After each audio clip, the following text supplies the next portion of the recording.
बातमी नागपूरमधून आरएसएस आणि भाजपची समन्वय बैठक पार पडणार आहे आणि या बैठकीसाठी देवेंद्र फडणवीस स्मृती मंदिर परिसरात दाखल झालेत।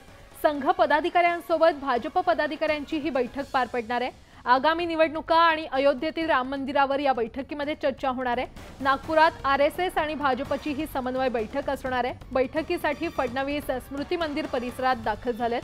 संघ पदाधिकाऱ्यांसोबत ही महत्त्वाची बैठक आहे।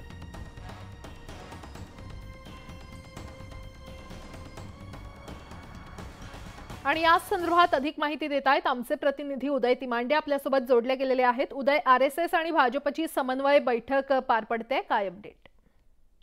खरं तर आपण पाहिलं आहे की भाजप ही जी आहे ती राष्ट्रीय स्वयंसेवक संघाची राजकीय शाखा आहे। त्यामुळे भाजप आणि संघामध्ये समन्वय राहावा याकरता दरवेळी जे आहे ते समन्वय बैठकीचं आयोजन केलं जातं। मात्र यावेळी जी समन्वय बैठक होता या समन्वय बैठकीला वेगळं महत्त्व आहे, कारण राज्याचे उपमुख्यमंत्री देवेंद्र फडणवीस आणि भाजपचे प्रदेशाध्यक्ष चंद्रशेखर बावनकुळे या समन्वय बैठकीसाठी उपस्थित आहेत। आगामी काळात होणाऱ्या लोकसभेच्या निवडणुका असेल किंवा अयोध्येतील राम मंदिराची स्थापना असेल, या सगळ्या महत्त्वाच्या मुद्द्यांवर देखील या बैठकीमध्ये चर्चा होण्याची शक्यता आहे। भाजपचे प्रदेशाध्यक्ष चंद्रशेखर बावनकुळे आणि उपमुख्यमंत्री देवेंद्र फडणवीस या बैठकीत आहेत आणि संघाचे काही वरिष्ठ नेते या बैठकीमध्ये आहे। गेले जवळपास अर्धा तास झाला ही बैठक सुरू आहे आणि या बैठकीमध्ये संघ आणि भाजपमधला आगामी काळातला समन्वय कशा पद्धतीने असेल, संघटनेमध्ये काही फेरबदल करायचे आहे का, किंवा संघाकडून जे आहे ते भाजपच्या आगामी वाटचालीसाठी काही मार्गदर्शन जे आहे ते या निमित्ताने केलं जातं। त्यामुळे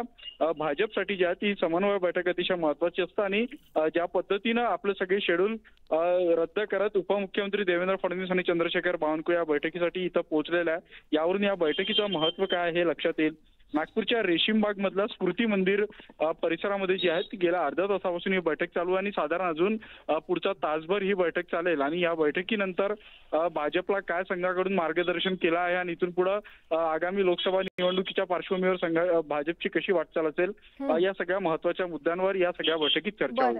उदय, अपडेट घेत राहू। तुर्तास धन्यवाद या सविस्तर माहितीसाठी।